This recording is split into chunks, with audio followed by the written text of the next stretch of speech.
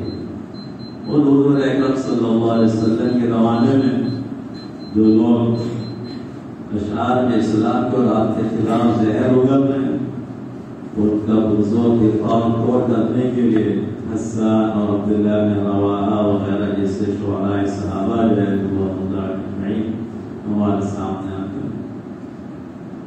خطبے کے اعتبار سے، نثر کے اعتبار سے حضرت ثابت بن قیس رضی اللہ عنہ ایسی شخصیت ہے۔ تو وقت مسیلمہ جب آپ کے پاس آیا اور قرآن بھانگ رہا ہے تو آپ نے بہت جانا مختصر انداز اس کو جو کہنا تھا کہہ دیا، بہت لمبی چوڑی بات کرنے کے لیے آپ کے پاس اتنا وقت نہیں ہے، لیکن آپ نے کہا کہ یہ ثابت ہے، یہ آپ کو مزید کیا بات کرنا ہے کہ وہ آپ کا جواب دیں گے۔ تو بہرحال جہاں پر جیسی ضرورت پڑے گی ویسے جو قدم اٹھائے جائیں گے، تو جیسے مثبت پہلو جو براہ راست مقصود ہے، مطلوب ہے، اسی کے ساتھ جہاں ضرورت پڑے گی منفی پہلو کو بھی اختیار کیا جائے۔ آپ جانتے ہیں کہ حدیبیہ کے عمرۃ القضا کے موقع پر عبداللہ بن رواحہ رضی اللہ عنہ صلی اللہ علیہ وسلم کے آگے آگے اشعار پڑھتے ہیں۔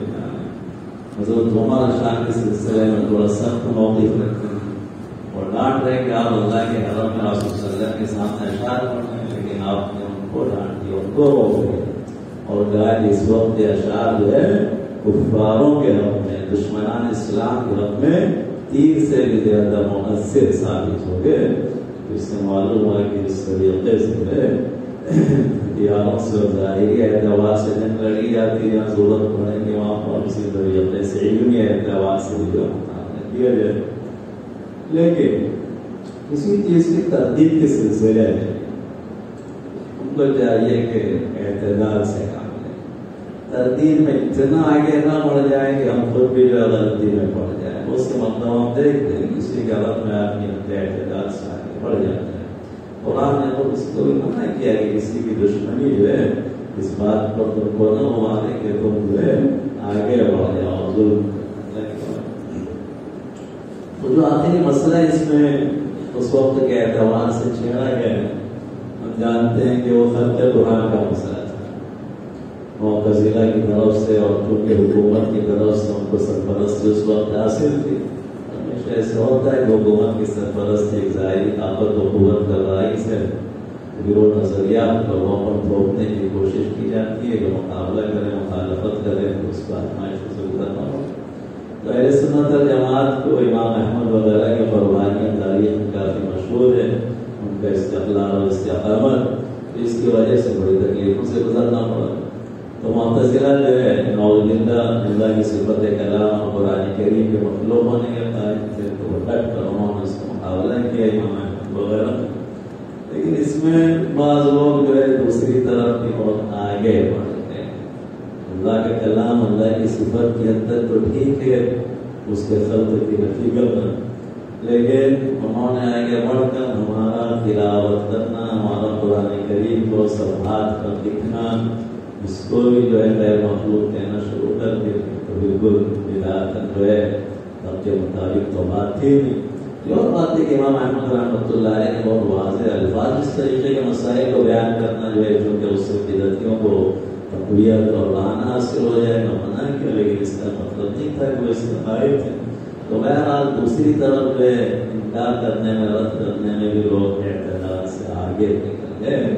اس لیے پھر امام غزالی کو آخری اوقات میں خصوصاً بہت پرزور انداز ہم جانتے ہیں اس کی تردید کرنا پڑی ہے، اور یہ تردید جو ہے ان کے لیے زندگی میں ان کے آخری اوقات میں کافی بہرحال آزمائش کا سامان بن ایک طریقے سے، حتیٰ کہ آخر میں پھر انہوں نے اللہ سے دعا کر لی کہ اللہ باوجود ساری وسعتوں کے روئے زمین آپ کی میرے اوپر تنگ ہو چکی ہے، بیمار رحمت اللہ علیہ بیمار رحمت، اس لیے انہوں نے عافیت سے اٹھا ہے۔ اس دعا کے چند ایام کے بعد کو اپنی کامیاب میں بدل دیا۔ یہ دونوں باتیں ہم کو اس سے سبق حاصل ہو۔ ایک تو یہ ہے کہ جب بھی کوئی بھی غلط بات سامنے آئے اسلام کے خلاف تو اس کی بزرگ دلائل کی روشنی میں گھر کو تردید کرنا، ہر بات کو ڈنڈے کی چوٹ پر واضح کرنا، لیکن اس تردید میں ہم حد اعتدال سے آگے بڑھ کر خود بھی غلطی میں گرفتار ہو جائے یہ تو بڑی حماقت کی بات ہوگی، اس سے جو ہے احتیاط بھی برتنا ہے۔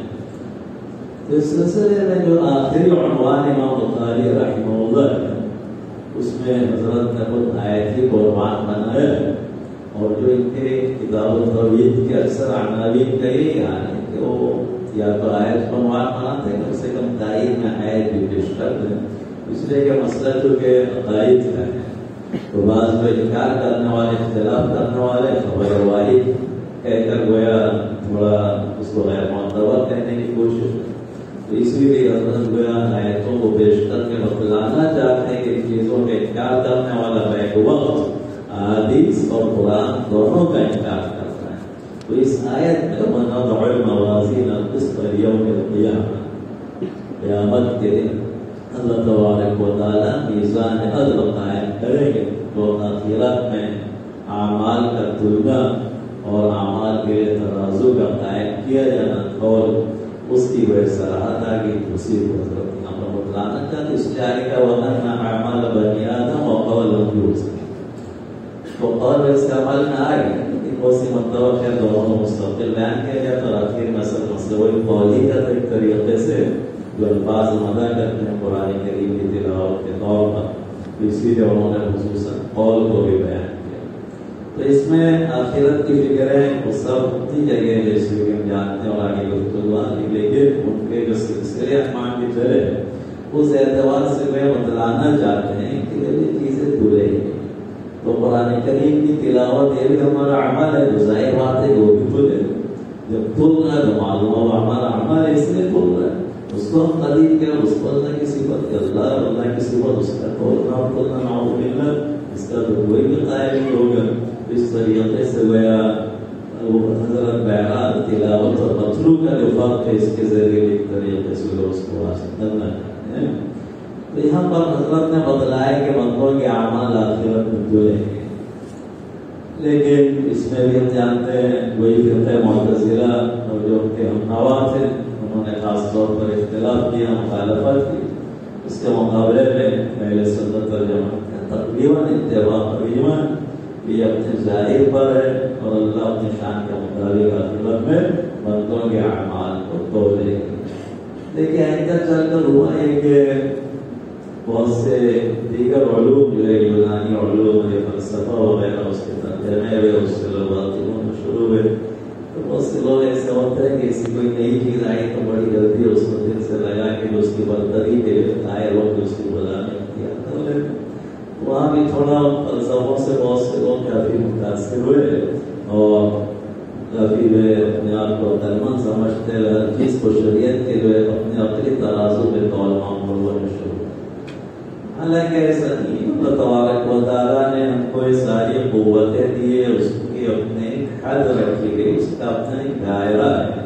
اگر آپ کو اللہ نے آنکھیں دیے تو اس کا دائرہ ہم جانتے ہیں، دیکھنے کے تعلق سے، کان دیے تو سننے کے تعلق سے اس کا دائرہ، ایسے ہی عقل جو ہے اللہ تبارک و تعالیٰ نے دی یقیناً، اور اس کو ہم کو کام میں لانا ہے۔ شریعت کا خود جو ہے بار بار قرآن کریم نے دلائل پیش کر کے جو ہے عقل کو وہ دعوت دی ہے، دعوت فکر دی ہے، دعوت تدبر دی ہے، لیکن اس کا اپنا ایک دائرہ ہے، مختلف جو احساسات ہے اس کی روشنی میں جو بات محسوس کرتا ہے، مزید عقل اسی کو سامنے رکھ کے آگے بڑھ سکتا ہے۔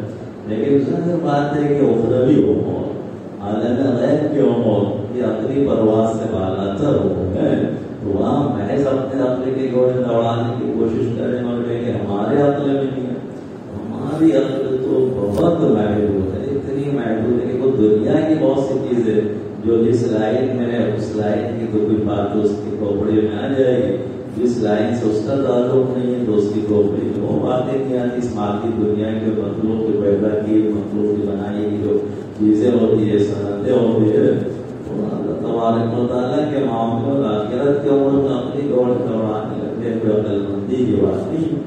بعد میں یہ سوچے گا کہ کیا پھر خلاف عقل بات کی ہے تو کیا اس کو مان نہیں کیا؟ تو نعوذ باللہ شریعت کبھی کوئی خلاف عقل بات ہمارے سامنے نہیں رکھے گی.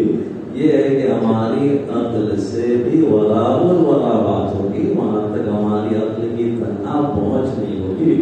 اور یہ شریعت تو آپ کے عقل کو دعوت فکر اور تدبر دے کر جو ہے توحید اور اللہ کے وجود کے دلائل پیش کر رہی ہے.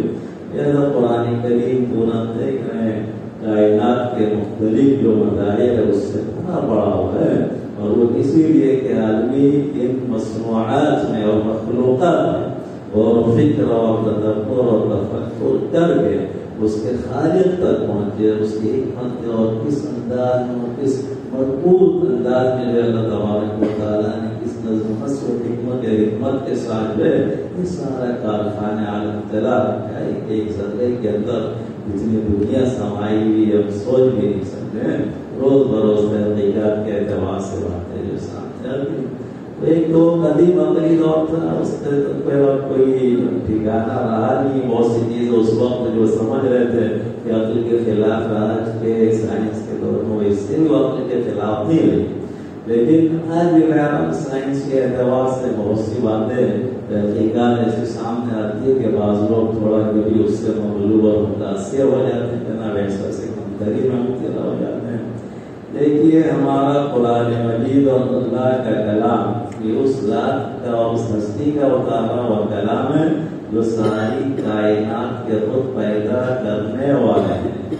الا یعلم من خلق، جس نے خود پیدا کیا ہے تو کیا وہ اس کی باریکیوں سے اس کی ساری تفصیلات سے واقف نہیں ہوگا.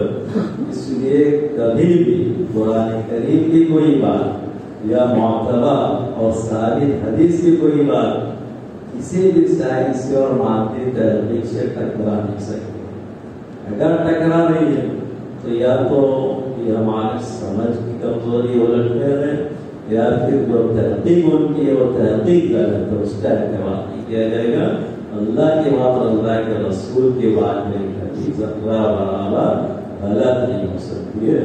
اور بہت سی مرتبہ جب نئی نئی تحقیق اور نئے نظریات سامنے قرآن کریم سے اس کی تائید ہوتی ہے تو ہر ایک کا اپنا انداز ہوتا ہے خیر قرآن کریم کے اور اسلام کی خدمت کرنے کا. تو لوگ اس کے ساتھ جو ہے اس کے جوڑ کو پیش کرتے ہیں، اس کو قرآن کی تعلیم ثابت کرنا چاہتے ہیں.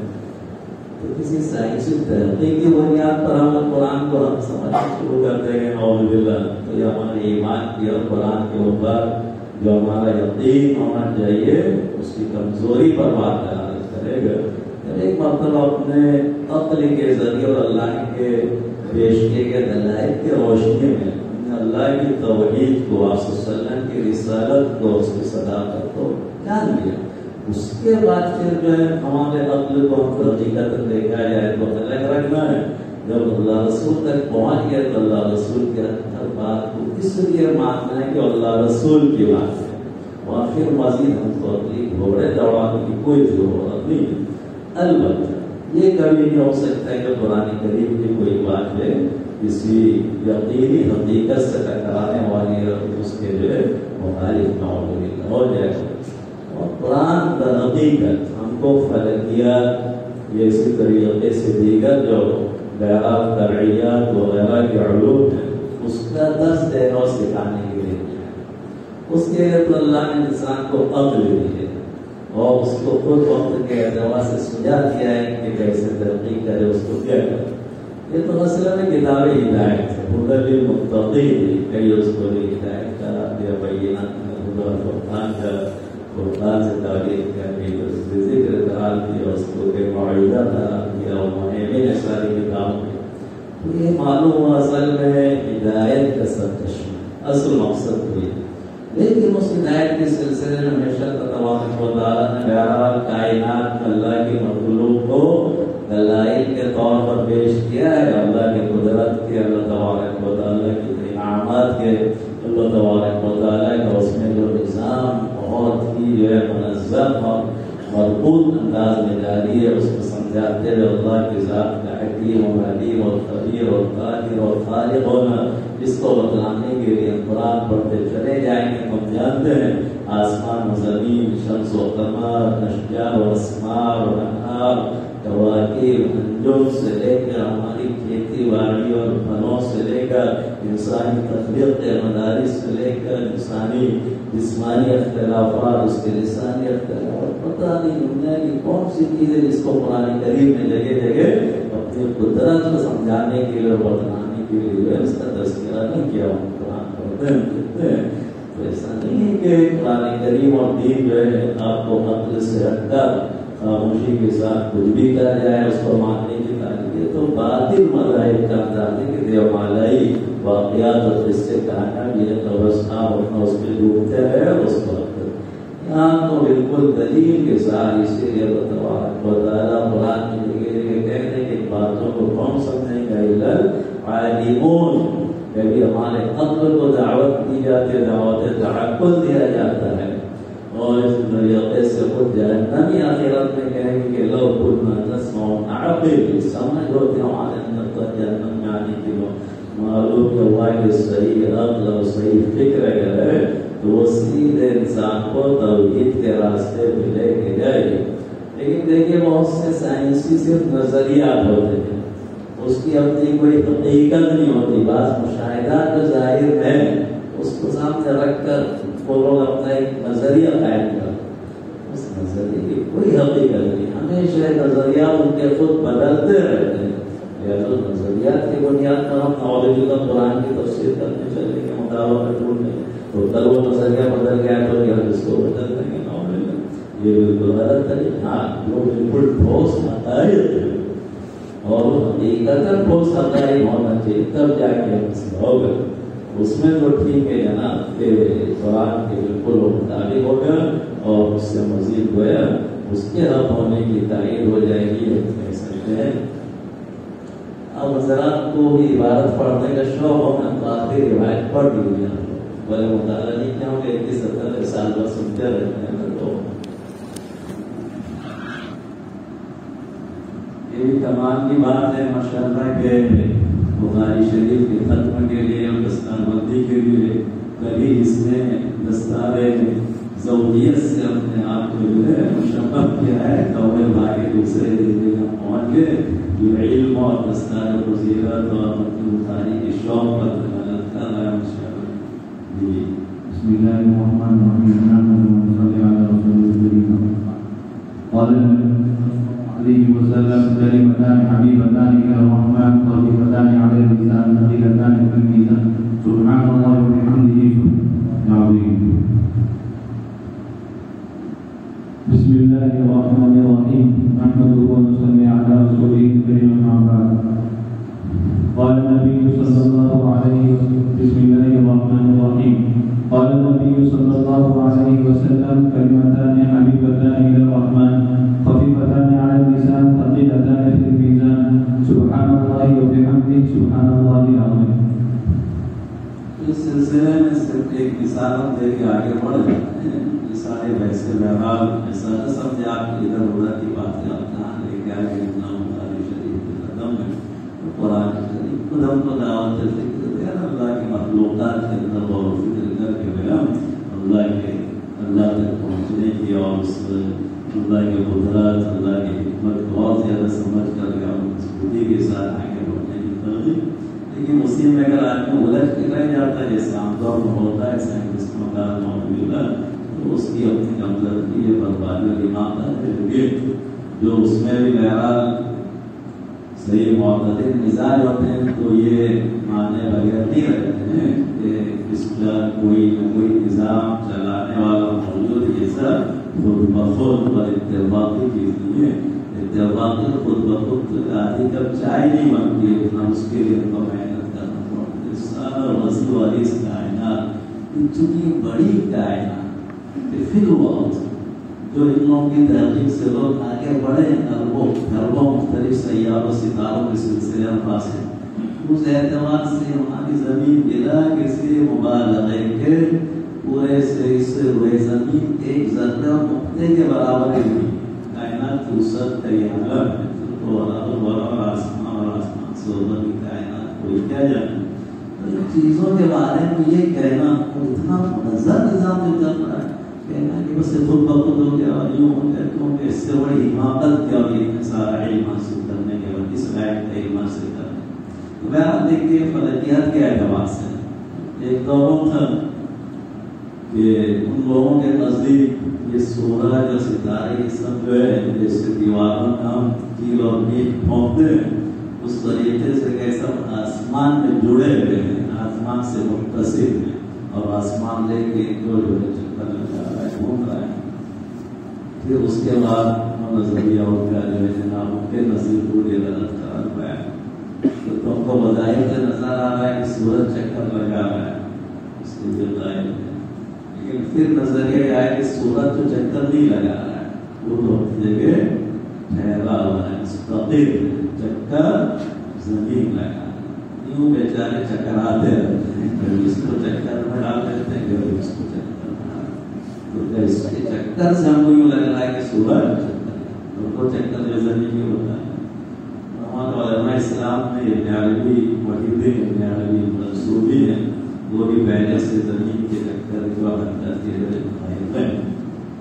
پھر وقت بہرحال آگے بڑھ کر عام طور پر ان کا نظریہ یہ ہے کہ چاہے سورج ہو، چاند ہو، دیگر سیارے ستارے ہو، آپ کی زمین ہو، یہ سب کے سب اپنی کہکشاں سمیت جو ہے رواں دواں ہے. کوئی نہ سورج ٹھہرا ہوا ہے، نہ آپ کی زمین، نہ چاند. زمین تو اللہ عالم، زمین ختم ہے لیکن ان کو پتہ نہیں ہے وہ چکر لگا رہی، چکر لگا رہی. لیکن دیگر مخلوقات کے تعلق سے ہمارے بعض بہت سے قریبی مفسرین کا خیال یہ ہے کہ قرآن تو کہہ رہا ہے کل فی فلک یسبحون. تو یہ گویا اگر وہ بات صحیح ہے تو اس کی پوری طریقے سے تائید ہو رہی ہے. ایک اپنے فلک میں تیر رہا ہے، چکر لگا رہا ہے، آسمان میں جڑا ہوا ہے، کہیں جڑا ہوا. قرآن پہلے سے کہہ چکا ہے سورج اپنے مستقر کی طرف کا رواں دوا ہے. وہ قرآنی حقائق اپنی جگہ بالکل قطعی یقینی ہے، اس میں کسی طریقے کے رد و بدل کا سوال. لیکن خیر مفکرین کا خیال ہے کہ بہت زیادہ سائنسی چیزوں سے جوڑنے جائیں گے تو ایسا نہیں کہ وہ تحقیق بدل جائے گا، کمزوری آ جائے گا. تو بہت واضح ٹھوس حقائق ہیں، تو یقیناً ہم جو اس کا جوڑ بتا سکتے اور جوڑ نکلے گا، روز بہت نکل رہا ہے. سنوريهم آياتنا في الآفاق وفي أنفسهم. قرآن نے خود پہلے ہی دعویٰ کر کے سنوريهم کہ آئندہ اس طریقے کے حقائق جو ہے سامنے آتے رہیں گے. ہمیشہ اعجاز قرآن کا ہر پہلو سے جو لفظی معنی کے اعتبار سے نئی نئی چیزیں سامنے آئی ہے، اس سے مزید قرآن کا اسلام کی حقانیت جو ہے مضبوط ہو جائے گی اور جو ہے کھل کے سامنے مضبوط ہے. اور اس لیے بھی ضروری ہے کہ حضور اکرم صلی اللہ علیہ وسلم اور قرآن کریم جو اللہ کے آخری نبی اور آخری کتاب ہے، اس کے بعد کوئی کتاب میں کوئی نیا نبی نہیں آنا ہے. اسی لیے گویا اس میں آخر تک کے لیے جو بھی انقلابات ہے، جرنگیاں ہیں، نئی نئی ترقیات ہیں، اس کا سامان جو بھی ہماری ضرورت ہے زندگی گزارنے کے لیے سارے مسائل کے رکھے ہیں. ضرورت اس لیے جو اس کے گہرائی کو جو ہے اپنے اندر پیدا کر کے اس کو تعریف اس سے جو ہے استفادہ ہے. تو بہرحال تو بتلایا جا رہا ہے کہ بندوں کے اعمال اور اقوال میں اس کا وزن ہوگا. تو یہ اختلاف ان کو اس عقل کی بنیاد پر ہوا کہ جناب یہ وزن ہوگا تو عمل کا تو کوئی ظاہر بات ہے کہ وجود تو ہے نہیں، تو اس کا وزن کیا جائے جس کو نظرات کی اصطلاح نعرض کہا جائے گا.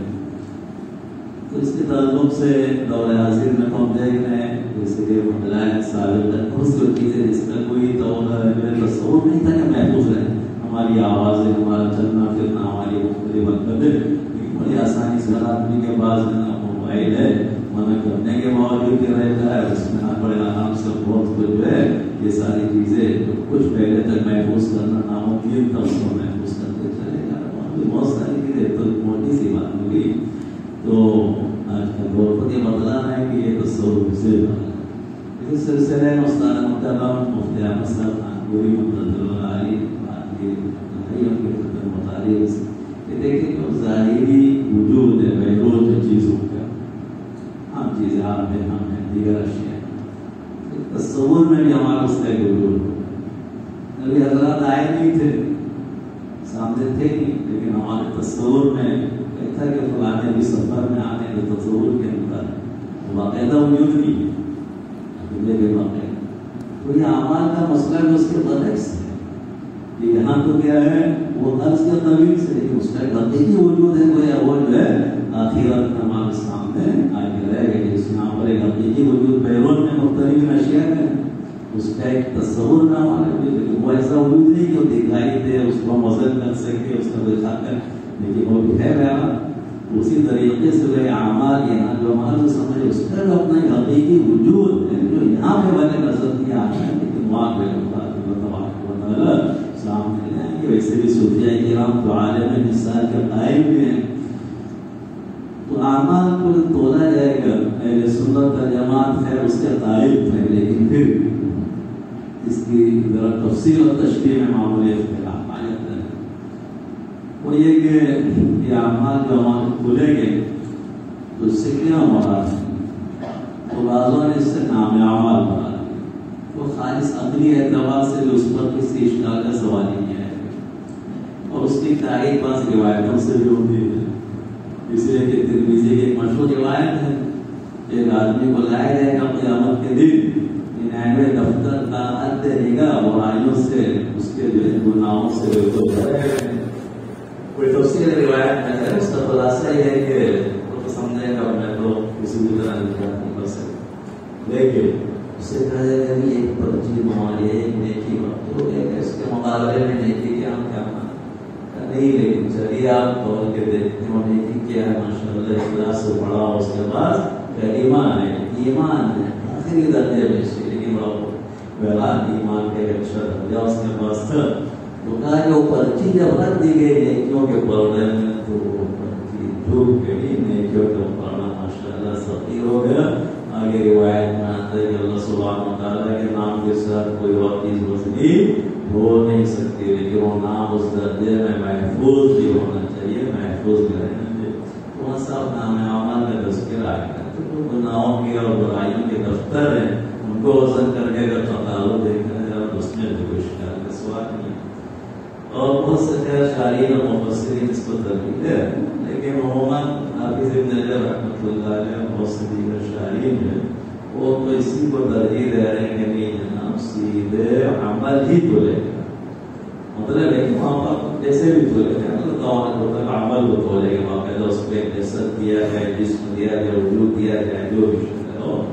اس کی بھی تائید روایتوں سے ہوتی ہے. آپ نے پڑھا ہے کہ سورہ بقرہ اور سورہ عمران جو قیامت کے دن آئیں گے کأنہما غمامتان اور بیاضتان، کی روایت جیسے دو بادل ہیں جناب جو صاحبان کی طرح آ جائے گے.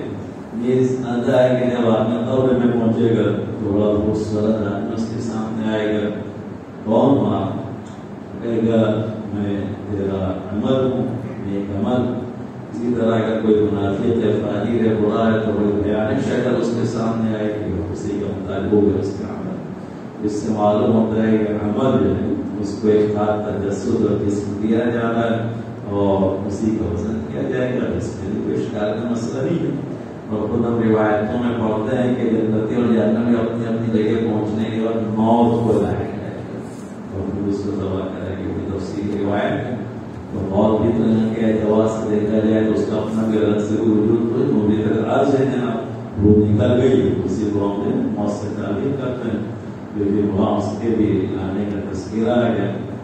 اور بعض کا خیال ہے کہ جناب اس صاحب عمل کو توڑا جائے گا. زیادہ روایت میں پڑھتے ہیں کہ بہت ہٹا کٹا آدمی لایا جائے گا، لیکن اللہ کے نزدیک اس کا وزن ہے مچھر کے پر کے برابر. تو وہاں معلوم آدمی کا وزن ظاہر پہ معلوم ہو رہا کیا جائے گا، لیکن وہ وزن کا ہمارے ظاہری بدن کے اعتبار سے نہیں ہوگا کہ یہاں اپنے آپ کو موٹا کرنے کی فکر کرنے لگے کہ جناب وہاں جو ہے ہمارا ترازو جو ہے بہت بھاری ہو گیا. سیرے کا موٹا کٹا آئے گا لیکن ایسے عبداللہ بن مسعود رضی اللہ عنہ کے تعلق سے آتا ہے کہ ان کے پیر جو ہے پتلے بندے تھے، پھر مسواک کی ٹہنی نکالنے کے لیے اوپر چڑھے، پیر نظر آئے کسی کو رسی آگے ویسا. اس پر آپ نے کہا کہ یہ پیر جو ہے بہت بڑائی سے زیادہ ضرورت کے میزان میں وزنی ثابت ہوں گے اور کہاں قال صلی اللہ علیہ وسلم. اس پر ظاہر تو مطلب ہے کہ وہ حضرت کوئی تو ہے جو بہت زیادہ وزن ثابت ہوں کہ ایمان قوت اور اعمال صالحہ کے اعتبار سے.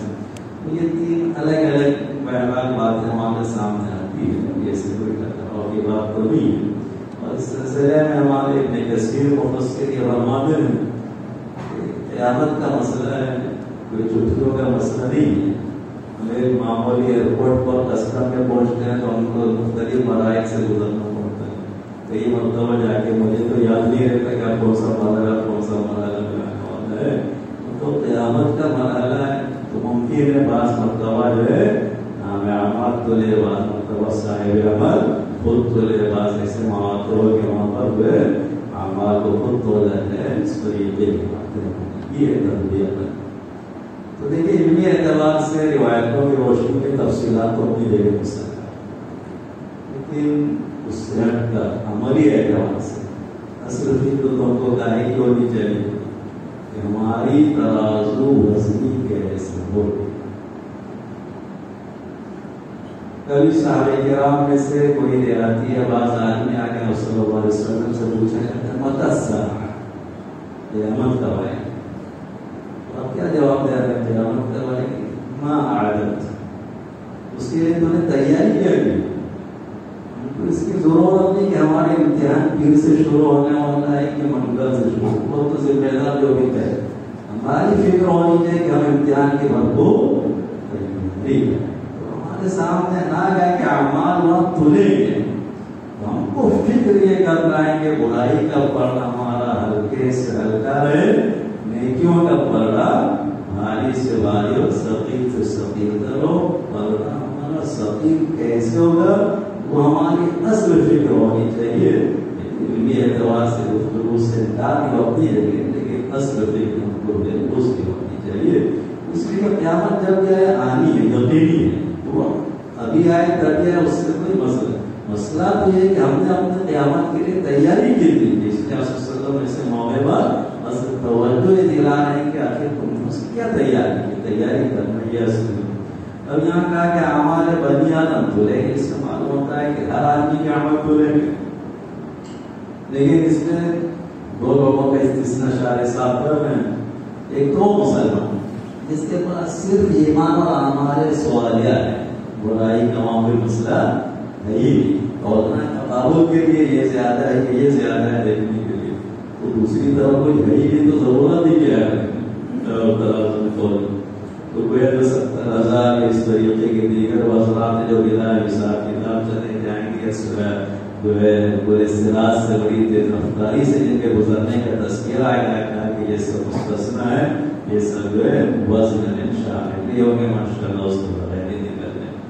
دوسرا کا نعوذ باللہ وہ کافر جس کے پاس صرف کفر اور برائیاں ظاہراً میں نیکی کی کوئی شکل موجود نہیں. اس کے لیے بھی گویا تقابل کو بھی مسئلہ ہی نہیں ہے کہ جب ترازو میں رکھنے کی ضرورت اس کی جگہ فیصلہ ہو جائے گا. باقی جو عام مسلمان ہیں جن کے نام اعمال میں اور جن کے حصے میں نیکیاں بھی ہے برائیاں بھی ہے ان کے لیے تو گویا کہ اس طریقے سے جڑنے کا مسئلہ ہے. لیکن کافروں کے لیے نہیں کہتے دیگر کافروں کے لیے تو فلاں موقع قیامت کی وزنہ. اور ابھی جو روایت آپ نے سنی کہ ہٹا کٹا نیائے کا معمولی قدر و قیمت کی جناب اچھا قیمت اس کو سامنے رکھتے ہوئے ایک توقع اس طرح کیا کہ کافروں کا سرے سے وزن ہوگا ہی اس لیے کہ کفر کے ساتھ کسی بھی عمل کا معتبر ہونے کا سوال ہی کے سامنے جو رکھا جائے.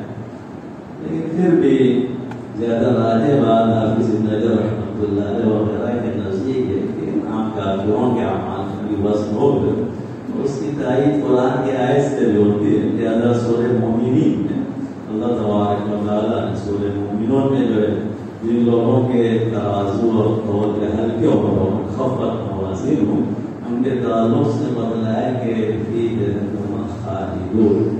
تو یہ کسی درجے میں خلود کی وہاں تعریف کر بھی لے بالکل. تو آگے چل کر ان کا قصور یہ بتلایا جا رہا ہے کہ اللہ کے آیات ان کے سامنے تلاوت کی جاتی تھی لیکن کا فکر تم دیا تو کر بھی ہو. تم لوگ تقسیم کیا کرتے تھے اس سے معلوم ہے کہ آیت کی تفسیر کرنے والا کون ہے؟ کافی لوگ ان کے لیے خبر موازن کا لفظ آتا ہے. اس سے معلوم ہے کہ ان کے بھی جو ہے اعمال کھلے ہیں. باقی ظاہر ہے دعوت سے کچھ نیکیوں کی شکلیں ان کی ہو سکتی ہیں. صلہ رحمی ہے، خیرات ہے، کسی کے ساتھ سلوک کرنا. تو جو کفر کے علاوہ برائیاں ہیں ان کے مقابلے میں گویا اس میں انشاءاللہ اس کی وجہ سے تخفیف ہو جائے گی. نفس کفر کا جو گناہ ہے اس میں کسی طریقے سے اللہ تخفیف کا جو ہے سوال ہے نہیں ہوگا. آگے بتلانا کہ امام مجاہد کہہ رہے ہیں قسطاس کے رومی زبان عدل کے معنی ہے. تو اصل میں قسط کا لفظ آیا ہے. امام غزالی رحمۃ اللہ علیہ پھر بات سے بات نکالتے رہتے ہیں تو الفاظ اس طرح آ جاتے ہیں تو اس سے ملتے جلتے الفاظ جو قرآن کریم میں جب اس کی وضاحت کرتے ہیں. اس لیے انہوں نے جو کہ قرآن کریم میں قسطاس سے مستقیم کا تذکرہ ہے اس کی وضاحت کی. لیکن یہاں وہ کہہ رہے ہیں رومی زبان ہے. بار بار سنتے رہتے ہیں عوام یہ مسئلہ بھی کہ قرآن کریم تو کئی جگہ صاف واضح کر رہا ہے کہ قرآن عربی زبان میں بھی لسان عربی کی مبین اور قرآن عربیت تو اس میں غیر عربی لفظ کیسے آ گیا. اس میں دو رائے ہمارے سامنے عام طور پہ آ جاتی ہے. ایک تو امام شافعی ابو عبیدہ اور مشہور مفسر ابن جریر طبری ہیں اور اسی طرح ابن عربی اور یہ ذرا بلکہ امام سیوطی اس کو اکثر کا موقف قرار دیا اللہ اعلم. وہ یہ ہے کہ قرآن کریم میں غیر عربی کوئی لفظ ہے کہ قرآن کی وجہ سے کہہ رہا ہے کہ یہ عربی زبان ہے اور آپ کی غیر عربی لفظ نہیں وہ جسی کا قرآن کو غیر عربی لفظ ہے. لیکن اصل عربی زبان جو ہے بہت ہی وسیع ہے. اوسع اللغات اس پر ہمارے ذرا قرار ہے تو اپنے رسالے امام شافعی رحمۃ اللہ علیہ وہاں نے کسی بھی زبان پر جو ہے ایک نبی اور رسول کے علاوہ کوئی پوری طرح حاوی نہیں ہوتا. سارے الفاظ میں کسی کو معلوم نہیں ہوتے. اس لیے غیر بازوں نے اس طریقے سے کہہ دیا اللہ عالم. تو اصل میں کوئی کہ ان کے اعتبار سے توارد لغات کا تغیر سے مطلب ایک ہی لفظ یہاں بھی اور وہاں بھی ایک ہی معنی میں استعمال ہوگا اس میں مسئلہ نہیں ہے. لیکن بعد ہمارے تابعین جو ہے ابو میسرہ مجاہد وغیرہ کا نام آتا ہے جس سے معلوم ہوتا ہے کہ قرآن میں ہر زبان کے الفاظ موجود ہیں. اور سیوطی رحمۃ اللہ علیہ اس کا قرآن پہ تطبیق دیتے اس کو زیادہ بہتر سمجھتے ہیں. ان کا خیال ہے کہ دیکھیے قرآن کریم کا سارے علوم کا حاوی اور حامل ہے. لہذا گویا ہر اہم اور مشہور زبان کے لیے کچھ الفاظ اس میں آ جائے تو بڑی اچھی بات ہے کہ زبان کے اعتبار سے کامل کتاب ہو جائے گی دیگر علوم کے ساتھ ساتھ. دوسری بات ہے کہ اصل میں جو عرب عاربہ جن کی اصل لغت ہے تو ان لوگوں کا پرانے زمانے سے دیگر اقوام کے ساتھ جو ہے تعلق رہا. جیسے آج کی ہے مختلف اقوام کے آپس میں تو بہت زیادہ تعلقات ہے.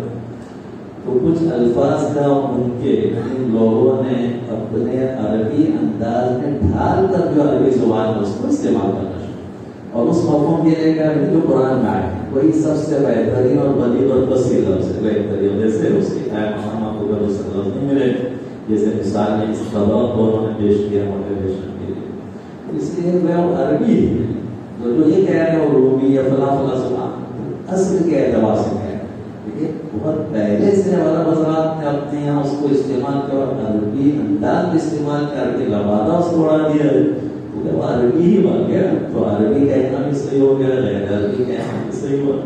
پھر مزید وہ کہتے ہیں کہ اصل میں حضور اکرم صلی اللہ علیہ وسلم کو کیا ہے ساری کائنات سارے اقوام کے لیے مخصوص ہے اور قرآن کو کہتا ہے کہ ہم جو رسول بھیجتے ہیں کہ لسان اور زبان میں تو جب آپ ذرا دیکھ کے لیے تو ترجمے کے ذریعے تو خیر بات آ جائے گی اور آ رہی اپنی جگہ لیکن اس لیے وہ مناسب سمجھا گیا کہ آپ کے مخاطب اور آپ کی اس رسالت کے اقرار کے اعتبار سے جو مکلف ہے وہ ہر لوگ ہر قوم کے افراد ہیں.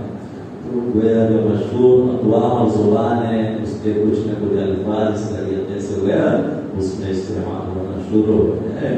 اصل تو خیر ہماری دینی زبان ہے وہ عربی ہے اس لیے کہ ہمارا قرآن سے اصل ہے وہ بھی عربی میں ہے اور صلی اللہ علیہ وسلم کی ساری روایتیں بھی عربی میں ہیں. اسی لیے امام شافعی رحمۃ اللہ علیہ کے تعلق سے صاحب فیض القدیر نے لکھا ہے کہ وہ غیر عربی زبان میں بات کرنے میں پسند نہیں کیا کرتے تھے.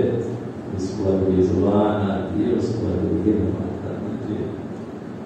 تو اس خصوص میں بھی شریک اور حضرات بھی شریک کر سے مدرسے والوں کو جو تھوڑی بہت عربی کسی درجے میں جانتے ہیں واقف ہیں ان کو چاہیے کہ عربی زبان کا واپس کرے. لیکن کسی ضعیف حدیث میں منطق میری دلیل جو ہے خیر آپ کو قبول کرے ضروری نہیں ہے. کسی ضعیف حدیث میں آپ سے وسلم کو کوئی عمل آتا ہے تو پھر ہم کیا کہتے ہیں سنت ہے مستحب ہے ثابت ہے. عربی میں تو آپ نے زندگی بھر کلام کیا. اب تک کوئی دن ایسا نہیں گزرا ہوگا جس دن آپ نے عربی زبان میں کلام کیا. سارے صحابہ نے زبان میں کلام کیا. ہماری قرآن ہمارا قرآن ہماری حدیث عام طور پہ ابتدائی دی ساری کتابیں زبان میں کتنی آئی ہونی چاہیے. اور زبان کو ابتدا سے اگر ہم لوگوں نے عام رکھا ہوگا تو ہم کو زیادہ بھائی عزیبوں کی مدرسے میں زیادہ ضرورت نہیں پیش آئی ہوتی تھی. ضرورت نہیں لگی ہوتی ہے ہماری مادری زبان کی ہوتی ہے. پہلے سے اس سے واقعی ہوتے تھے زبان کی وجہ. مسلمان ہونے کے ناطے ہم کو عربی سے خاص تعلق ہونا چاہیے. اس کی کوشش ہونی چاہیے. موٹی موٹی باتیں کم سے کم اس کو عام کرنے کی کوشش ہونی. دیکھتے ہیں کہ ہم مادری زبان بھی سیکھتے ہیں. پھر ہم جو ہے ہم مہاراشٹر کے اگر ہے تو مراٹھی بھی کچھ نہ کچھ سیکھتے ہیں. ہم ہندوستان کے ہندی بھی سیکھتے ہیں. شاید سنسکرت بھی سیکھنا پڑے. اور پھر انگلش کو تو بڑی فضیلت حاصل ہے جناب. وہ بھی زبان اس کو سمجھتے ہیں کہ صحیح نہیں بہرحال تو وہ بھی سیکھتے ہیں 10 سال. لیکن یہ عربی کو اس دنیا سے لے کے اس دنیا تک چلنے والی زبان اس کا کوئی مقام نہیں ہے.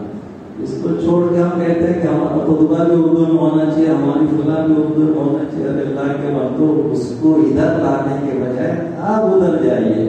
آپ آگے بڑھ کر جو اس کو گلے لگائیے اس کو کھینچنا ادھر.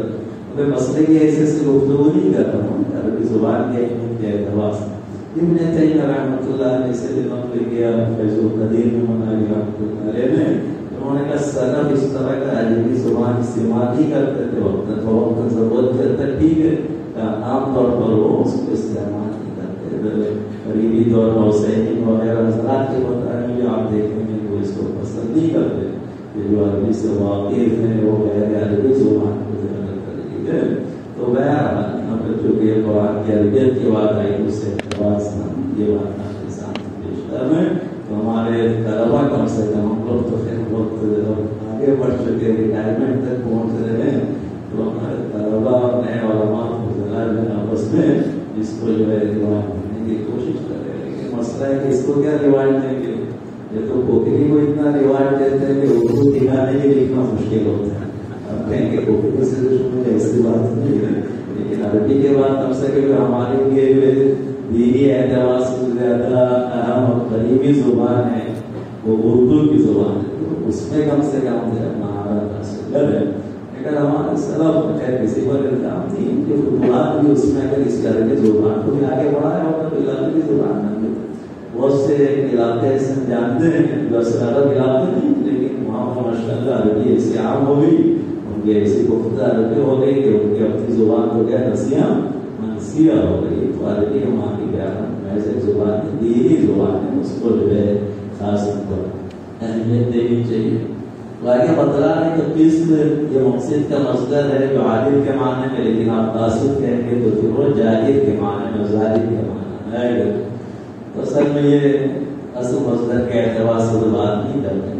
آپ جانتے ہیں کہ سادہ ہے کہ یہ زوائد کو محسوس کر کے بات کر رہے ہیں اور دونوں مفہوم اس کا لے آئے ہیں ہم یہاں پر. تو یا تو ازداد کے قبیل سے یا تو یہ کہا جائے کہ اس اصل میں جو انصاف کے ساتھ حصہ ہونا چاہیے وہ مراد ہے. لہٰذا مقصد جب کہیں گے تو کہ سامنے والے کا حصہ انصاف کے ساتھ ہے اور اس سے مقصد ہے ان اللہ یحب المقصدین. اور اصل کہیں گے تو سامنے والے کا حصہ ہڑا ہو جائے نا معاف ہے نا جو ظلم ہو جائے کہ اس لیے وہاں قاصد کو نفرتان ملی جائے نا محبت اس لیے قاصد بہت جائے. اس کے بعد ہم آتے ہیں روایت کی طرف. تو دیکھیے روایت بخاری شریف میں امام بخاری نے اور مقامات میں ہر جگہ حضرت کے شیخ الگ مطلب اس کے آگے تو کسی بھی معتبر روایت میں آپ دیکھیں گے تو پوری ایک ہی سند میں کہ محمد بن فضیل سے دیکھے تو ابو ہریرہ تک تو روایت کوئی غریب ہے جیسے کہ کئی روایت غریب ہے، لیکن غالباً خاص اس کا یہاں انتخاب کرنا ہمارے اساتذہ کرام فرمائیں کہ احمد سے نام شروع ہونا ہے، جیسے انما الاعمال بالنیات کی روایت کئی جگہ انہوں نے پیش کی، مختلف شروع سے پیش کی، لیکن سب سے پہلے جو پیش کیا تو حمیدی کے حوالے سے پیش کیا، اس لیے ایک تو حمد سے مشتق بھی ہے اور حمیدی کون ہے؟ قریشی ہے، آپ صلی اللہ علیہ وسلم کا فرمان کے قدیم قریش ہے، تو اس پر عمل کرتے ہوئے قریشی شیخ کو سب سے پہلے پیش کر دیا اور مکی بھی ہے، وہاں کی بات ہے خیر وہاں پر جو ہے آپ کے سامنے صوتی درس میں گزر گیا، پھر مشاہدہ درس میں جو نہیں گزرا تو وہاں پر کس حد تک میں آنکھوں کے تو رشتہ ساتھ حصہ والا مسئلہ بڑا مغالط ہو گیا، لیکن وہ 2 سال پہلے کی بات کرتا ہے، 1 سال میں تو احمد بن اشعث رسول صلی اللہ علیہ وسلم کے نام اور حمد سے مشتق اس کے خاص معلوم ہوتا ہے کہ آخر میں اسی شیخ کی روایت فضل میں پیش کیا، اور پھر متن میں بھی اصل میں آگے پیچھے آیا، لیکن یہاں کا متن جو اس بندے میں سب سے اخیر میں اللہ کا نام اور اللہ ہی کے اسماء الحسنی میں سے عظیم آ گیا، تو اسی نام پر حضرت نے اس کتاب کو پورا کر دیا، اگر اس کے برعکس ہوگا تو بھی حمدی کا لفظ آ جائے گا اس کے بعد۔ تو میں آگے چل کر کے سیدنا ابو ہریرہ رضی اللہ عنہ کے حوالے سے جو ہے روایت پیش کر جو سب سے بڑھ کر روایتوں کے نقل کرنے والے 5000 سے زیادہ تک ابو ہریرہ کی روایت جو ہے کتب حدیث میں موجود ہے۔ حضور اکرم صلی اللہ علیہ وسلم نے فرمایا کلمتان حبیبتان الی الرحمن، 2 کلمے نہیں کے اعتبار سے جس کو کلمہ کہتے ہیں یہاں مراد نہیں، 2 بھی کلمہ مراد ہے، مطلب مکمل کلام اور جملہ مراد ہے، جیسے کلمہ طیبہ کہتے ہیں۔ یہ 2 جملے بتلا ہیں کہ کیسے ہیں رحمان کے نزدیک بہت محبوب ہیں، حبیب اللہ ہے۔ کلمہ رحمان کو محبوب ہونے کا کیا مطلب ہے؟ مطلب یہ کہ ان کلمات کو جو پڑھے گا وہ جو ہے اللہ تبارک و تعالیٰ کا محبوب بن جائے گا۔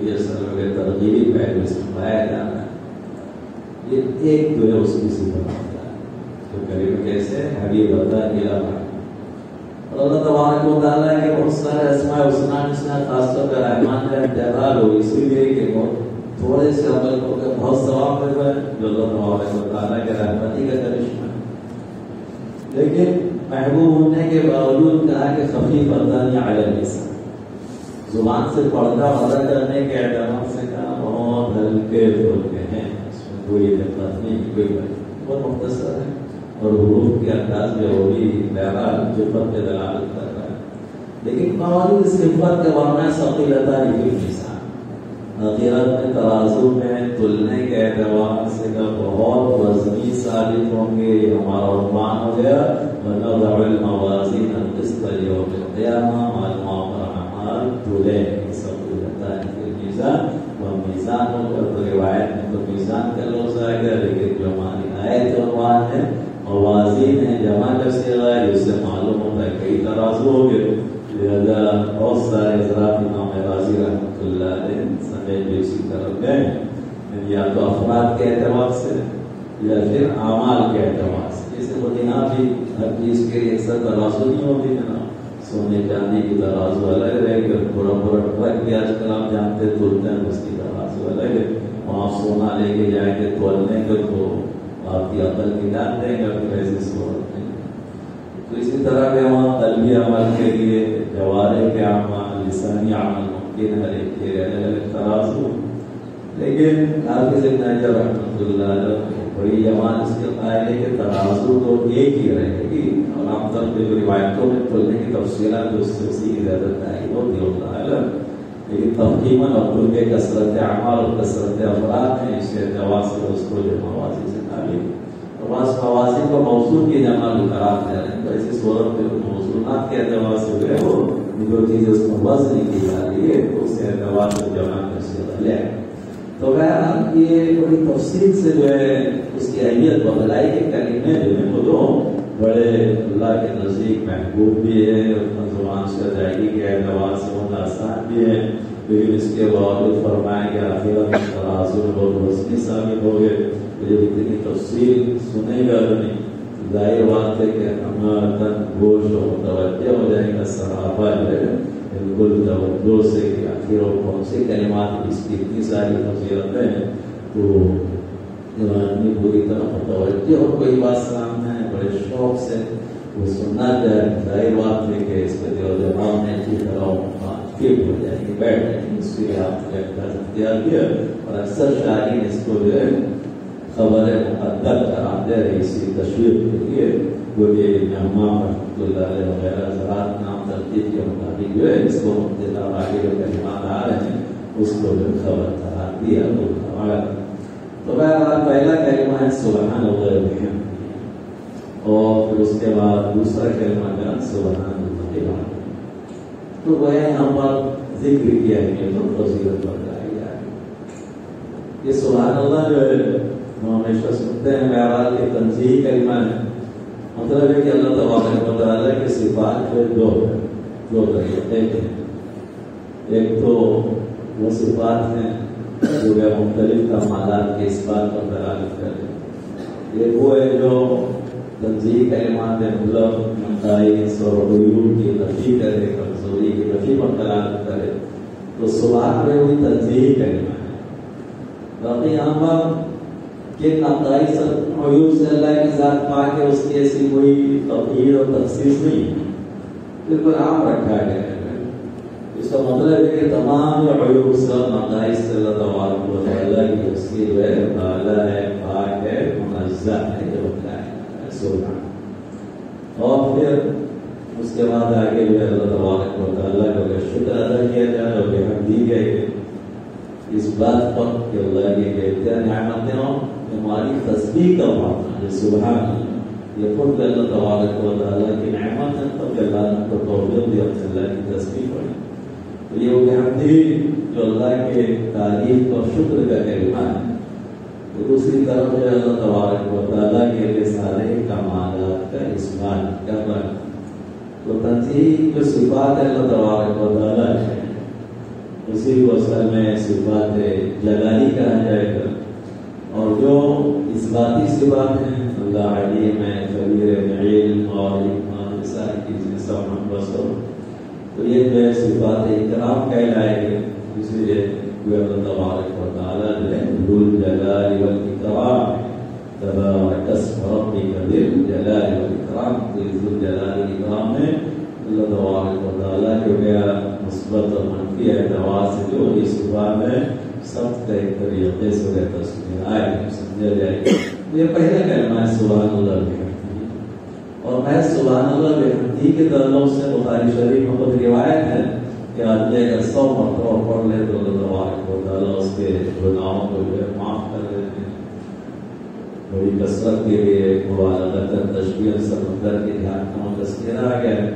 البتہ ہمارے پاس شاعرین ابن بطال وغیرہ بعضوں سے نقل کرتے ہیں کہ اصل میں جو اس طریقے کے فضائل ہے وہ کیا جو پاکیزہ اور دینی زندگی گزارنے والے ان لوگوں کے لیے، ورنہ آدمی جو ہے مکمل اپنے آپ کو معاشی اور گناہوں میں آلودہ رکھے اور 1-2 منٹ 2 سیکنڈ چند کلمات پڑھ کے سمجھنے کے سارا معاملہ حل ہو جائے گا، ایسا نہیں. لیکن خیر اس میں تو کوئی دو رائے نہیں کہ اللہ کا کلام ہے، اللہ کی جو ہے تعریف کی جا رہی ہے، تسبیح ہے، دینا اس کا فائدہ تو جیسا کہ اس کو سنی سنتے ہیں تو اس بات اس کے گناہ کے مطابق تجربہ کی وجہ سے اس کو جو فائدہ ہوگا. تو یہ پہلا کلمہ ہے. تو اس میں یہ ثواب مطلع ہے کہ 100 دن. تو یہاں دیکھیے ایک مسئلہ تسبیحات اور ذکر اور اس کا کہ عدد کا آتا ہے کہ جو مختلف عدد کے اعتبار سے فضیلت ہے اس میں اضافے کی گنجائش بھی ہے. جیسے نماز کے بعد کی تسبیحات مشہور جو عدد ہے اس میں 33 کا تذکرہ آئے گا سبحان اللہ الحمدللہ. تو آدمی زیادہ پڑھ سکتا ہے. اس سلسلے میں بعض تو بہت سخت موقع ہے خیال کہ جب اللہ رسول کی طرف سے عدد آ گیا تو گویا اس کے آگے ہی بڑھنا چاہیے، استادی سمجھی جائے گی. کیونکہ نظرات نے اس کو ایک مثال سے بھی سمجھا ہے جیسے بعض دواؤں کے نسخے ہوتے ہیں تو اس میں کون سا جز کتنا ملانا ہے ہوتا ہے جناب، یہ 1 ماشا 2 ماشا جو اس طریقے سے وہ اس میں شہد ہی کیوں نہ ہو، بادام اور پستہ ہی کیوں نہ ہو، جو ویسے آپ بیٹھے بیٹھے جتنا بھی کھا لے کو کھلائے. تو بہرحال لیکن آپ نسخہ بنائیں گے تو اس میں جو بتلایا گیا اتنا ہی آپ کو ملانا ہے. آپ نے تو شہد ہے تو شفا ہی اتنا ڈالو جتنا ڈالنا. ظاہر بات ہے کہ وہ نسخہ جو ہے تیار ہونے والا ہے. اللہ کا ذکر رہتی جائے گی، لیکن جب ایک تعداد کا متعین کر کے بدلا کی گئی ہے تو پھر ایسی صورت میں اسی متعین لے کے کرنا ہے. اس کی تائید اس سے بھی ہوتی ہے کہ جب 33 کی روایت آپ نے صحابہ کرام کو بتلائی، مشہور روایت ہے، تو ایک صحابی نے خواب دیکھا جس میں کہا کہ دیکھو آپ صلی اللہ علیہ وسلم نے جو بتلایا ہے کام کرو، اس کو 25 کرو اور 25 اس میں لا الہ الا اللہ کو پڑھا، کلمہ طیبہ کو پڑھا. تو خواب سے تو کوئی مسئلہ نہیں بنتا ہے. صحابہ نے بھی صحابہ کا خواب ہے لیکن انہوں نے اس پر عمل نہیں کیا. آگے پہلے آپ صلی اللہ علیہ وسلم کو تو آپ نے کہا ٹھیک ہے ویسے کا، تب جا کے وہ مسئلہ ہو گیا. ظاہر بات ہے کہ سیدھے یہ بھی کہہ سکتے تھے کہ جناب 33 مرتبہ لا الہ الا اللہ اس میں بڑھا دو یا 25 مرتبہ، یہ نہیں کہا. اس کو 25 کر کے 25 بڑھا، ٹوٹل میں 100 کی رعایت کی جا رہی. تو خصوصاً 1 سے زائد اذکار ہے جیسے نماز کے بعد کرتے تو اس میں مخصوص فاصلے کے بعد دوسرا ذکر آئے گا، پھر مخصوص فاصلے کے بعد اس کی اپنی کچھ حکمت ہوگی، اس کا اپنا فائدہ ہوگا. اس لیے وہاں خصوصاً اس کی رعایت ہونی چاہیے. جتنا بتائے گا اتنا ہی پڑھ کے آگے بڑھے سے پڑھائے نہیں. لیکن اگر کوئی ایک ہی ذکر ہے اس میں پھر علامہ عراقی جیسے افراد کی رائے کہ آپ نے پڑھ لیا جو تعداد بتائی گئی وہ ثواب تو مل گیا پڑھ گئی، جیسے 100 کا ثواب مل گیا. آپ آگے پڑھیں تو اس سے وہ ثواب کیوں بڑھے گا. لیکن پھر بھی بابا حافظ صاحب بہتر یہ ہے کہ نیت کے اعتبار سے جو تعداد حدیث پڑھائی ہے وہاں پہنچنے کے بعد آدمی میں نے یہ تعداد پوری کر دی. مزید اب آگے وہ جو بھی پڑھنا جتنا بھی پڑھنا ہے پڑھتا ہے. لیکن یہ اس وقت جو ہے مخصوص ادب کے اعتبار سے فضیلت ہے. ورنہ بعض جگہ مطلقاً میں ذکر کی عام فضیلت بتائی جاتی اتنا پڑھیں گے اتنا آگے. جیسے وہ جس کو ہم چاروں کلمہ کہتے ہیں اس کے متعلق آتا ہے کہ 100 مرتبہ پڑھیں گے تو 10 غلام آزاد کرنے کا ثواب مزید کرنا. پھر کہا کہ اس سے افضل کوئی نہیں اللہ کہ کوئی اس سے بھی زیادہ عمل کرے. تو معقول معلوم ہے کہ جتنا پڑھتا جائے اس تناسب سے ثواب پڑھنے کو وہاں پہ انشاءاللہ جتنا پڑھے گا مسئلہ. یہ جو مخصوص تعداد تسبیحات فاتحی بھی یا نماز کے بعد کی تسبیحات کی آگے ایسے مقامات پر خصوصاً جو ہے وہ بھی یہ جو تسبیحات کے پڑھنے کی اہمیت اور فضیلت جس کو گویا عمومی انداز کسی طرح سے تعبیر کریں گے لیکن تو اس کے معنی اور مطلب سے آدمی واقف ہو تب تو انشاءاللہ فضیلت آ سکتے ہیں. معنی اور مطلب سے واقف نہیں بھی لیکن اصل وہ اللہ کی عبادت کے طور پر ذکر اور تسبیح کی نیت سے پڑھ رہا ہے. کوئی اور نیت نہیں ہو رہا، کسی اور وجہ سے نہیں پڑھ رہا. جیسے کسی کو متوجہ کرنے کے لیے سبحان میں کہہ رہا ہے، جیسے کہ ہمارے مائک درست کرنے کے لیے وہ اس طریقے کی آوازیں آتی ہے تو مفتی حضرات سے پوچھنا پڑے گا درست ہے کہ نہیں ہے نا. میں مائک درست کرنے کے لیے سے اس طرح جو ہے تسبیحات کو ٹھہرا کر پڑھنا قرآن کریم کا پڑھنا. تو بہرحال جب کسی اور نیت سے نہیں ذکر کی نیت میں مجھے مطلب معلوم نیت نہیں ہے تو جب پڑھے گا تو انشاءاللہ اس کو ثواب ملے گا. لیکن اس کے ساتھ اگر اس مفہوم سے بھی واقف اس کا استحضار ہے تو جا کے ثواب اور زیادہ. اور پھر باقی کے اعتبار سے خاص اس طرف توجہ ہے تو کا ثواب اور بڑھ جائے گا اور اخلاص بڑھتا چلا جائے گا اور ثواب. مزید بعض مواقع اور اعمال ایسے ہوں گے کہ جب اس کے اندر وہ چیزیں آئیں گی تو اور ثواب ہے. ایک تصویر وہ ہے جو عام اوقات میں پڑھے، ایک وہ جو ہے رمضان میں پڑھیں گے، ایک وہ تصویر جو خارج نماز پڑھیں گے، اور ایک وہ تصویر جو اب رکوع سجدے میں غیر واقعی کے اتنا وہ آگے بڑھ کر اس طرح نماز پہ اس کا ثواب اتنا زیادہ ہوگا. تو اس طرح بیان کہ عوائز کے اعتبار سے ثواب کی تعداد جو ہے مزید انشاءاللہ بڑھتی چلی جائے گی. تو یہ پہلا کلمہ سبحان اللہ یہ تکبیر وغیرہ ہے. اس کے بعد پھر آگے وغیرہ ہے سبحان اللہ العظیم. دوسرا کلمہ اس میں بھی تسبیح آ گئی اور پھر مزید جو اللہ تبارک و تعالیٰ کے لیے عظمت کاملہ ہے تصویر آ گیا واقعی کا عظمت کاملہ یہ خود بخود جو ہے اللہ تبارک و تعالیٰ کے لیے تمام کمالات اس بات پر قرار کرے مقاصد کی نہ چھوڑتے بجائے مطلب اس بات میرا جو اور یہ تصویر کا کلمہ اور اللہ کی پاکی اور حمد کا کلمہ اتنا خان ہے کہ قرآن کریم میں ہم دیکھتے ہیں کہ جگہ جگہ فرشتوں کے عبادت اور ذکر کے طور پر اس کو بتایا ہے اور اس میں جو پہلا کلمہ ہے سیدنا نوح علیہ السلام جب اولاد کو جو وصیت کی اس میں اس کی خاص تاکید کی اور بتلایا ہے کہ یہ ہر مخلوق کی نماز ہے. تو دیکھیے اللہ تبارک و تعالیٰ کی عبادت اور تسبیح جو ہے اس سے کوئی مخلوق خالی نہیں ہے.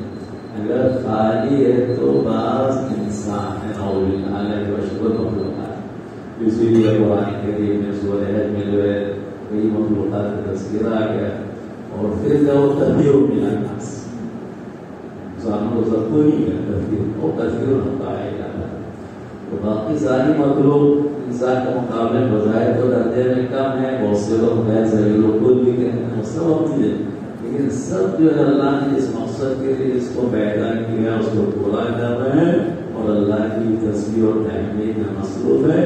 كل قد علم صلاته وتسبيحه وإن من شيء لا يسبح بحمده يسبح لله ما في السماوات وما في الأرض يا جبال أوبي معه والطير. داؤد علیہ السلام کے ساتھ ہے ساری مخلوق کے ساتھ شریک ہو.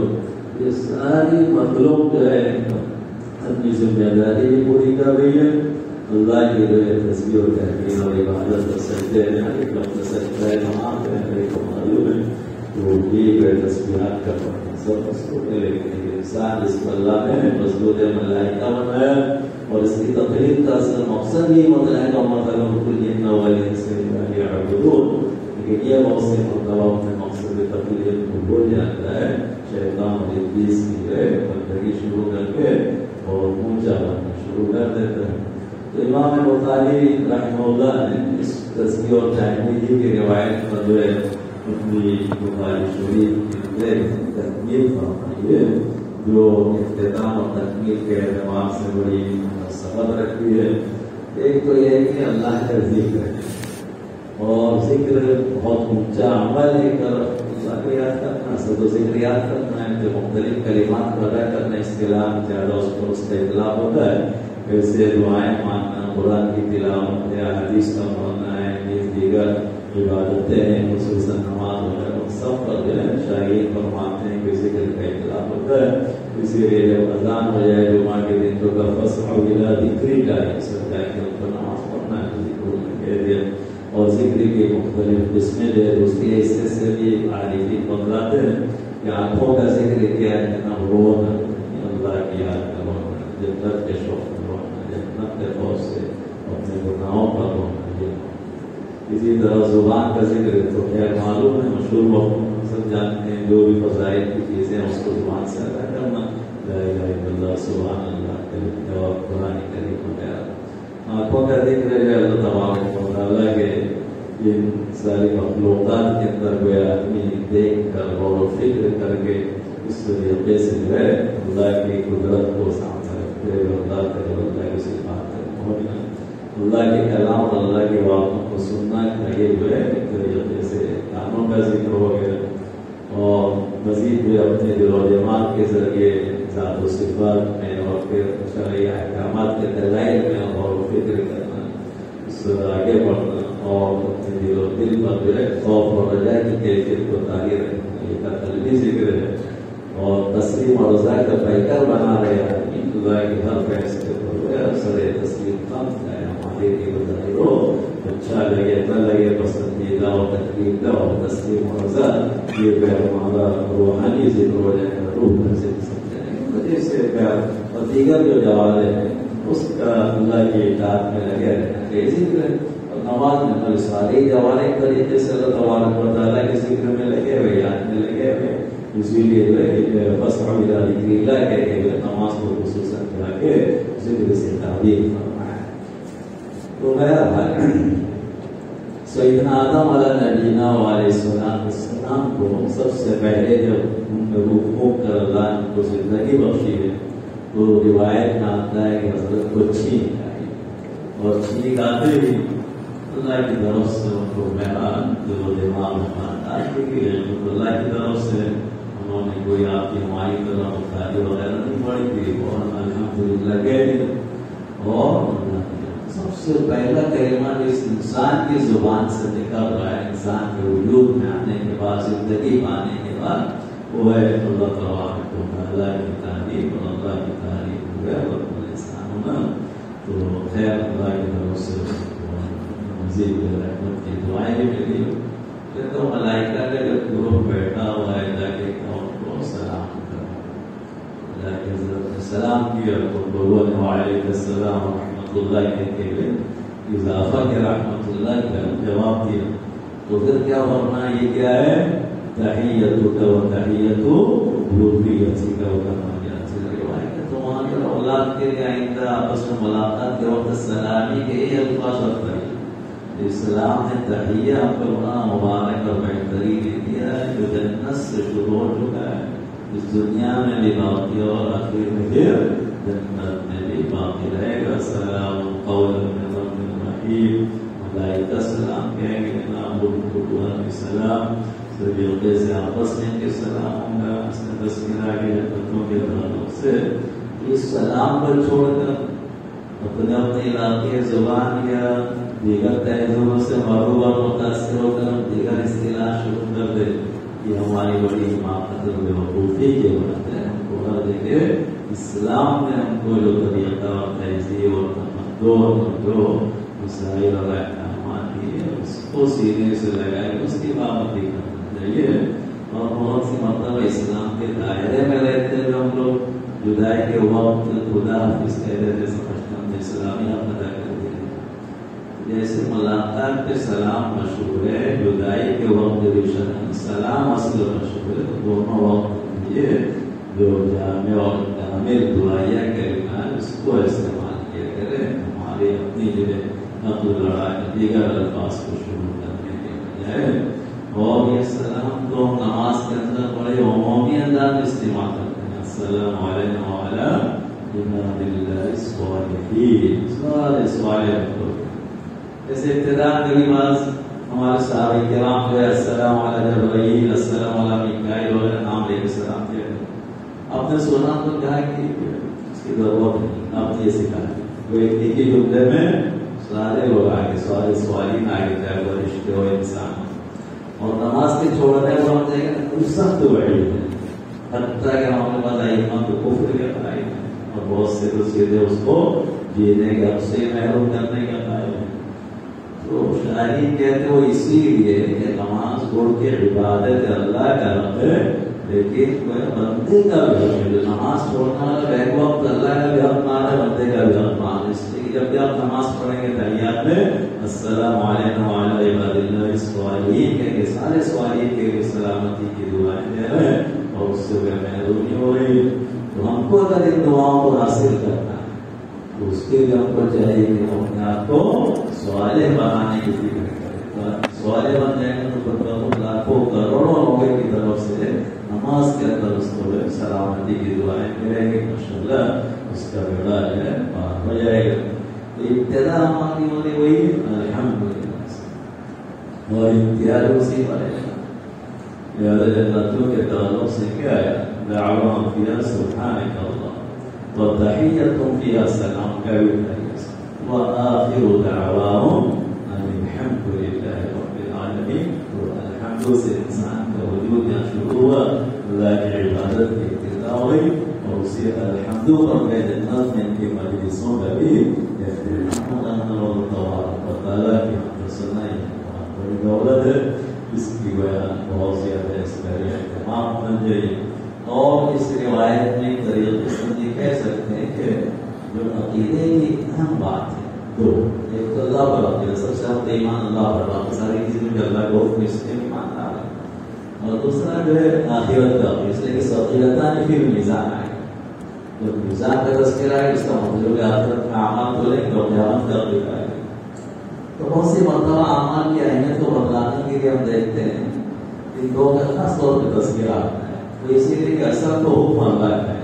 خالق اللہ ہے، حاکم اللہ ہے، ماننا حکم، لیکن آپ کے حکموں کو مانے گا کب؟ جب اس کو یہ احساس ہو کہ جناب اگر ہم نے حکموں کو نہیں مانا تو سزا ملے گی، بھگتنا پڑے گا، بہت سے قوانین بنتے ہیں دنیا میں، لیکن اس قانون کے اعتبار سے آپ کو اندازہ ہے کہ کوئی زخمی پڑے گا کچھ ہوتا ہے۔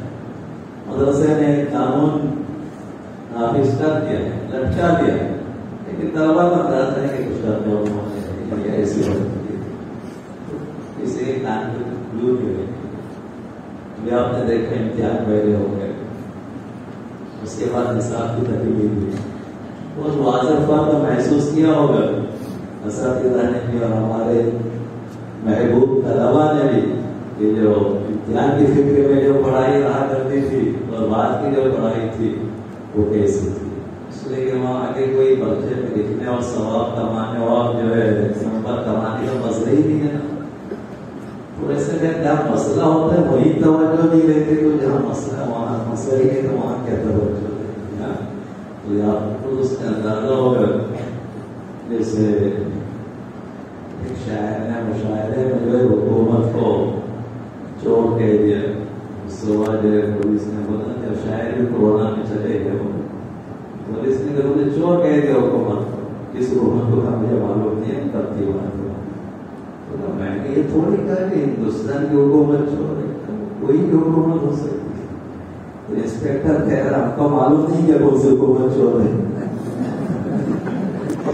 آپ بھی کہیں گے ہم کو معلوم نہیں، آپ کس کو بولتے توجہ سے پڑھا کہ نہیں پڑھا کیا کیا۔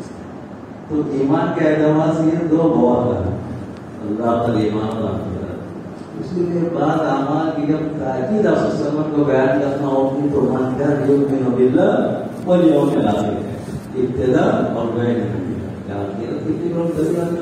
اللہ کو بھلے مانتا ہوں، بہت سے اقوام مانتے تھے، خود کفار مکہ مانتے تھے، مشرکین مانتے تھے، اللہ کو تو مانتے تھے، لیکن دوبارہ جی اٹھنا حساب کتاب اس کا انکار کرتے تھے، عمل کی فکر کیا کرے گا، اور اس میں دیکھیں عبادات کے کبھی بھی جو چیز ہے اس کو آدمی عام طور پر نیکی سمجھتے ہیں، دیگر امور جو ہے اخلاقیات کے کبھی سے اس کو بہت اہمیت اکثر نہیں دی جائے، تو اس کا آدمی دین نہیں سمجھ، تو ایسی چیزوں کے لیے بلکہ خصوصاً بڑی تاکید سے الفاظ آتے ہیں، لہٰذا آپ عام طور پر روایت میں پڑھا ہوگا من کان یؤمن باللہ والیوم الآخر کے تمہید اور تاکید کے ساتھ آپ نے کیا کہا فلیقل خیرا او لیصمت، یا تو اچھی بات زبان سے نکالیں یا چپ رہیں، فلیکرم ضیفہ، اپنے مہمان کا اکرام کرے، کہا کہ فلیکرم جارہ کما قال، اپنے پڑوسی کا اکرام کرے، لا یؤذی جارہ، اپنے پڑوسی کو تکلیف نہ دے، پڑوسی جو ہے اس کی وجہ سے مصیبت میں نہ آ جائے،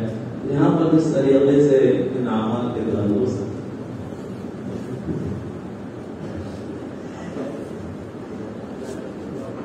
حضرت وہ درس کسی درس منتظر ہی تھا کہ دعا کے لیے کوئی مناسب اور موضوع شخصیت آ جائے،